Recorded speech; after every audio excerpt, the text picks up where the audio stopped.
Hey there, and welcome from the world of Sovereign to the world of Sovereign? I don't know. I guess it's both. This is our first update since we finished our Kickstarter, so thank you. We are sorting out every little detail, getting all the art in a row, all the graphic design, and fixing up all the cards in ways we've never really done before, because we have hundreds of people playing the game and giving feedback, so we can rapidly iterate in a way we were never really capable of. We've seen our first online tournament that lasted for, as far as I understand, more than 2 weeks. In fact, it might still be going. So you can probably join in on that if you're part of our Discord. And we also went to Gen Con and showed the game there for 4 days, where we had sold out events across the board where people got to see the game and check it out live. So here's what we have left to do. It's kind of a lot. We have still some art to get done. So there's still some art being finished. We're getting basically 10 pieces of art done a week. So those are coming in really quickly, but there's still a lot to go. Some of those are pieces that you've already seen that are being either redone, refinished, or repainted. We're doing a full graphic design pass for the rulebook, for the box. Right now, there's no back of the box. There's barely even like a side to the box. So we need to do all of that. And we need to redo the graphic design a little bit for the deck boxes to match Mage's specifications. Other things we need to do include getting the Citizen acrylics ready to go. What it looks like it's going to be right now is the same talents and drones you've seen, but they're going to be cemented between 2 pieces of acrylic. They'll be thicker than the cardboard versions, but they'll also be quite a bit more robust, so balance. We're getting the Pledge Manager up. This is kind of a big task. BackerKit's Pledge Manager can be a bear, and everything needs to be perfect when it goes up the first time. So that's still going to take a little while.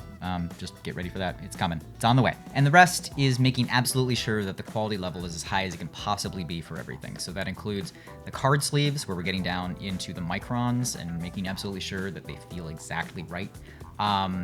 The playmats have to be perfected. They were always kind of approximate before when they were prototypes, but now they have to be perfected. And then the cardstock itself has to be double and triple checked so that we are absolutely sure that all of our color contrast and the snap is exactly correct on our cardstock. Now that's out of the way, I can go into the extremely technical nitty-gritty details of every single card update we've gone through in the last patch. So if you're into that, stay tuned. If you're not, then you can jump out now and wait for our next update. So if you've been part of our Discord, you've probably checked out the patch notes section at some point. That is a list of all of the patches that go up for Tabletop Simulator as well as the print and play. The patch notes tell you approximately what you're getting in your updated pack of cards that you can either reprint or the next time you go on Tabletop Simulator and check out our mod. This is our biggest patch for a while. We expected that we wouldn't be doing any big patches anymore because we hadn't seen any issues with the game, really. And mechanically, we aren't really changing that much in this patch, but we are changing a lot grammatically. So people were catching, right at the end of the Kickstarter, people were catching a lot of consistency problems, various little wording issues, things that don't matter that much in normal board or card games, but when you're talking about something that needs to act basically like a CCG, it needs to have the same kind of consistency that you have with a customizable card game. And some of the consistency was not on. We never really needed it to be before because we didn't have enough people playing to have things like tournaments previously. But now that we do, we have to do a consistency pass, so that's what our patch is talking about today. So I'm going to walk you through basically every card and tell you why it was changed. So this can give you an idea if you're playing the game of what's changed and why, but if you don't play the game and you just want to know kind of how games are designed and how little iterations create big changes, this is a great insight into that and how game design goes on a really like micro scale. So first off, Airborne. Airborne has changed a lot for several years. It's always been a similar idea. It's always changed movement, but it tended to work in different phases. The last iteration of Airborne only worked outside of the combat phase. See, this is where consistency becomes really important, because even then, we've also changed the phrase combat phase and swapped it out for battle phase, which is what it actually is supposed to be written as. Combat phases are actually inside of the battle phase. So we wanted to be really consistent and make sure that you know exactly what you're talking about when you've got your cards in hand. So during the battle phase, you couldn't use an airborne effect. Your airborne effect only worked during your move phase. After you've moved your first unit, you can then move any airborne units you want. But this isn't really how Airborne was meant to work. That doesn't really simulate airborne units as effectively. They're supposed to be significantly faster than the units that are on the ground. That didn't make them seem faster. It just kind of moved them differently. But they're supposed to be able to react much quicker. So they're mostly, when people try and use an airborne unit, they try and use it right before combat starts. They try and use it specifically when somebody's attacking them and they want to reorganize a lane. And up until this point, the airborne units couldn't do that. They were stuck in the movement phase, so you had to wait until combat was over. And by that point, many of them would just be dead if you needed to move them. So we've changed that up. So airborne has been changed to this unit may move when a combat phase begins. And this now matches what people were actually doing the whole time. So most people may not even see a change if this is what you've been doing. If you haven't been reading very carefully on the card, you may have been acting this way already. They are expensive units for a reason. They can move really quickly in comparison to bigger, heavier units that can't move very quickly and take a long time to get to the front. So that's the biggest thing. That's a lot of units. Airborne is a common effect, so that's a lot of things. Here's another list of just a ton of different cards that have changed. Fungal Bloom now says add instead of restore. Now this is a small change, but it does make that card significantly more useful. If you've noticed the glossary in the game, add health means it can go over the initial limit, and restore health means that it is stuck at the initial limit. So this makes Fungal Bloom a lot more useful as a card. Aesthetic Virtues is now limited to 1 use per person, and its cost is reduced to 0. So Aesthetic Virtues is a really fun card. It gets used almost every time it shows up. This is the card that lets you discard a card from your hand to flip a drone over and gain a talent. It's so strong and so useful, particularly at cycling cards, that it didn't really matter how much it cost. People kept using it, and then they kept cycling out all of their cards, getting a massive talent boom. It's also used by everybody at the table, so everybody just suddenly gets a massive talent burst, and the game tempo shifts dramatically. A lot of times it shifts in a kind of unfun way. So we've limited that to 1 use per person. So everybody can still use it, but you can only use it once, and then we reduce the cost as a result. So now it's 0. Detonation Pack now says deals rather than resolves combat damage. So this is some of the things we have to do with consistency. We had some cards that said dealt damage and some cards that say resolved damage, and we had to choose between them. So it's saying deals damage. And this is consistent with Magic the Gathering. And in some of these consistency things, the choices are simply being made to be consistent with Magic as the largest game that is like this. Any language that is otherwise ambiguous just should go with what Magic has already established. They've had decades to solve all of these problems and establish sort of a language for it, and so anything they've used that doesn't get in the way of our world language, we just end up using anyways. Ion Shroud now says in combat rather than while resolving, so during combat while damage is being dealt. We've also clarified the combat damage of Ion Shroud. Fly Strikers, if this unit loses health in combat, is what that says now. Fly Strikers used to say if damage was dealt to it, and now we've been very, very specific in saying the same thing that Magic says, in that damage doesn't have to actually destroy any part of a unit, as in it doesn't have to lose any health to take damage. If all the damage is absorbed by the armor, Fly Strikers was still would still deal damage in response, but Fly Strikers are supposed to be dealing damage when they die, their corpses rupture. So something has to die. So we changed it so if this unit loses health in combat rather than is dealt damage. Homo Superior says add +2 damage when this unit resolves combat. That's another just clarification change. This is just language change to make it easier to understand versus the way it was written before was a little confusing. Sporestorm. We clarified this for edge cases. Now it says each unit in this lane. So there was some edge cases in how Sporestorm resolved. That's fixed up. Migrant Labor says may be worked even if the facility is not empty. So Migrant Labor used to only work if the facility was empty. So there was a very narrow window of time when you could use Migrant Labor.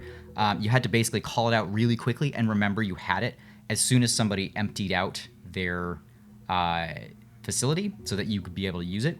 And that makes its utility relatively low, but it also makes its fun kind of low. You want to be able to use it at opportune times, right? You want to be able to use your reflex as a surprise. That means we wanted to change migrant labor so that it could be worked even if a facility is not empty, so that it has that surprise element and that you can choose from any facility on the table, because oftentimes in like a 2 or 3 player game, there's not that many facilities on that table to choose from. So we want to be able to make sure that that has wide enough utility that you'll be able to use that reflex. We don't want to just sit around in your hand. Low Hivers now said adds rather than gains in terms of its health. And this is kind of important. So adds and gains sound very similar, but we needed to make sure this is clarified because we are adding health. Adding health goes over the minimum. Gaining health doesn't mean anything really for our situation. So we have adding and resolving health are very specific terms now, and gaining can be used in other ways for other things potentially, but will no longer be used in any way regarding health, because we need to make sure that you know, is my health going up to my limit or is the health going over the limit? Adding and restoring are the only terms you'll have to deal with for health. The Chrysalis also says adds rather than gains. The command ring got confusing text fixed. I'm not going to go into the details, but it was just a little bit of a wording problem. With defection, we just had extra text. There was just too much said. So we tried to go through the cards, and anywhere there was a word that we just didn't need, or it was intended for clarification, but with the rest of our clarifications, we no longer need as much clarification on some of the cards, which means we can reduce the text, which makes it easier to read. And also lets us make the text larger on some of the cards, which can be helpful. So anywhere we could, we just cut words out that you didn't need to match every other card in the game. Hypnobar is now swapped to the Hegemony, while Clone Stock has been swapped to the Undercity. So this was a weird one that where the Hypnobar is like it's like a drug den that's like harming its surrounding neighborhoods, and Clone Stock is principally just a way of replicating your own people. And they didn't really make sense thematically within the decks that they were located in. I don't even remember why I put one in one and one in the other. I'm sure it was some kind of mechanical reason to balance them at some point in the past when they didn't have the same units they have now, but I swapped them back over. So Hypnobar is now in the Hegemony, where it should be. It's definitely the kind of thing that they would do. Hypnobar is the thing that the Hegemony would definitely set up in your civilization, and then Clone Stock was swapped to Undercity, where they can use it to further enhance their own economic power, which is the theme of their deck in the first place. The Tethered Nephilim, that's been changed actually quite a bit. This is a weird one. We didn't used to see it used that often, but that's kind of because Hegemony was only really used in 2-player a lot. Most people didn't choose it for 3-player for some reason. We've seen a lot of 3 and 4-player for Hegemony, and that means that Tethered Nephilim is being seen more. And it's been questioned a lot in the last couple of weeks in how exactly its movement thing is working, because the Tethered Nephilim is stuck in place. It can't be moved. So we've left that part. Now all the movement clarifications fixed that. But because of it, there were ways before to sort of get around the Tethered Nephilim movement restriction with loopholes and get other cards to get in the back of it. So we didn't have to really think about its cost too much because it had a lot of ways to get around its limitations. Now that it doesn't, because we've fixed the movement loopholes, we had to make it more powerful to match its incredible expense. This is also important thematically because the Nephilim is supposed to be the strongest thing on the planet. It's the only thing that goes toe-to-toe with the behemoth in this game. So it should be really, really, really strong. So we've increased its armor from 2 to 3, and then we've increased its cost from 6 to 7. So it's now approaching a behemoth in cost, but it also goes toe-to-toe with that naturally. So this is your big defense. It also makes this a choice for a Hegemony player now. Do you put the strongest or one of the strongest units in the game in a lane, but lock it down and completely negate all of your Airborne power because Airborne is now a little bit stronger too? Or do you hold back on the Tethered Nephilim and try and use as much Airborne as you can before the Nephilim comes out, because it's going to lock down the lane and you won't be able to put anything else in that lane once the Nephilim is in. So it gives a more interesting cost, risk, reward thing for the Hegemony. Teleport. Cannot use when resolving combat. We clarified that it can be done during the battle phase when an attack is declared. AirDo is the same. We had to clarify that it can be done during the battle phase when an attack is declared because, again, just like all movement things, teleporting and AirDo abilities, these all are affected by the same movement problem that needed to be fixed in Airborne. People want to move during the combat phase, and that was the only time you couldn't move. We also had to clarify the power for the Windwalker clan leader, because it's the same thing. It changes the ability to move. It was always restricted, so you couldn't use it during the battle phase, and that sucked. And people really wanted to use it when it was appropriate, so we changed it. Now you can use it during the battle phase, just have to use it at the beginning before combat is resolved. The Chimera Symbiant, we said health is now added to the Chimera Symbiant rather than being moved to the Chimera Symbiant, just to make things much, much clearer. Nolan Addicts had significant text clarification. This has always been a lot of text to read, and it can get confusing, especially considering they have multiple layers of effects on Nolan Addicts for a low-cost card that can be kind of odd to have at the beginning of the game, something that just keeps going, so we wanted to clarify that as much as we could. Burnout, we changed the Citadel to Colony so that Burnout's utilization is more effective, but also it's supposed to affect the entire colony. It's not really just supposed to affect your Citadel. Burnout is supposed to, I mean, I actually considered making it the entire table, because really Burnout is supposed to be just like this massive wave of addiction that tears the area apart temporarily. But we just made it so it's a wider effect, so it affects the colony. It's more likely to be usable, because how often do you actually have talents sitting around on your Citadel? Not super likely, but sometimes you have them sitting around in a facility. In that case, they might burn out. Convict Battalion, so Slave Battalion was the original card. It's now called Convict Battalion, because we've determined several times that the Myrmidons don't take slaves, so they have convicts. They're still basically the same thing, but they wouldn't call them slaves. We've increased its attack from 1 to 2 and clarified its language. This is a very new card. It was made right before the Kickstarter started, and it has problems. At 1 attack, it was simply too weak, and we didn't realize that when it bounced back into your hand, which was supposed to be a huge benefit, it just clogs up your hand because the card sometimes sucks. We've increased its attack so that its utility is much higher. Doubling its attack is very effective at making this thing far more useful, so that when it bounces back into your hand, you're not angry at it, which is bad. We don't want that. We want the card to be gaining veterancy, because that's the point of this card, is to be gaining veterancy. They're the low-level Convict Battalion that slowly gains veterancy until it's a very, very powerful card. That was the goal, and we want to make that as likely as possible during your game. Lotus Eaters. We changed attack to breach in the case of Lotus Eaters, because they are supposed to trigger on... I think previously the language was very nebulous if you understand the difference between an attack and a breach, because those are two different steps. But we left it alone because most people didn't think that way. Now people are using the correct language, and they're talking about attacking and breaching separately, and so that card was confused. So we clarified its text, and now it's breaching only. It was always breaching, but now it actually uses the correct terminology. And Neogenesis Chapel. This card was the result... The change on this card was the result of a 5-page essay that I received. That is a great explanation of like how you can show that one card can be changing the game entirely. It was 5 single-spaced pages describing how Neogenesis Chapel was causing the game to break. Not because it couldn't be completed, but because it was like directly harming fun.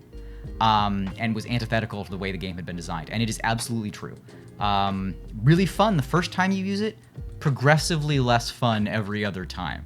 The ability has not really been altered too much. The original ability just let you gamble, pray. It let you use a talent, draw a card out of your deck. If it's an echo, you score it. If it's not, you discard it. It's a very simple effect. Everybody can kind of understand it, but it negates a big part of the game. It can't really be stopped effectively. It is very low interactivity. It just kind of...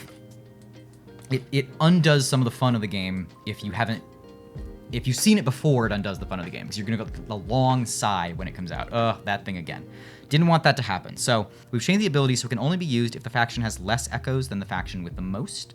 It's a little weird wording, but it's how it has to be worded. You just have to be second or third or fourth. You can't be first, basically. Second of all, we've increased the cost from 4 to 5. That's actually a pretty big amount. That's an 18% increase. There's a lot of change for this card. Hopefully it's still usable. Hopefully it's still fun. If it still has any problems after this, I'm just going to ditch it and replace it with a different facility. But because people have so much fun with it the first time, I don't really want to throw that out and get rid of it. I just want to change it up a little bit so it's less likely to throw the meta completely for later purposes. And finally, for the drone state leader, which up until this point has been called the Sovereign Drone State, which is no longer meaningful because the game is now called Sovereign. It's now just called the Drone State, and we've simplified the language dramatically inside of its ability text so that it's much easier to understand. Almost too easy. It's actually almost too little to show. I was a little worried because it's now very, very short. But it's very, very clear. So it fits with the consistency pass that we're doing, which is shortening a lot of things so that can be easily read and that the text can be a little bit bigger, or we have a little bit more space down below to fit that flavor text. Because as you've probably seen, some of the cards get kind of heavy on flavor text, and 3 lines of flavor can really eat into our ability options. So that is a lot of information, but I wanted to tell you everything that you need to know. If you have any interest in discussing the patch in detail, you can go on our Discord and you can talk about it in the strategy notes or in our general chat and give your feedback on any of the cards that have changed, or if you see any other cards that we haven't fixed properly, or if you see anything we missed consistency-wise, and that includes things like periods and capitalization and names of cards, anything that seems odd. This is the time, because we are 1 revision away from our print level. So this is the time to really get in the nitty-gritty and tell us if anything isn't working. Let us know in the Discord, or you can always email us and let us know there too.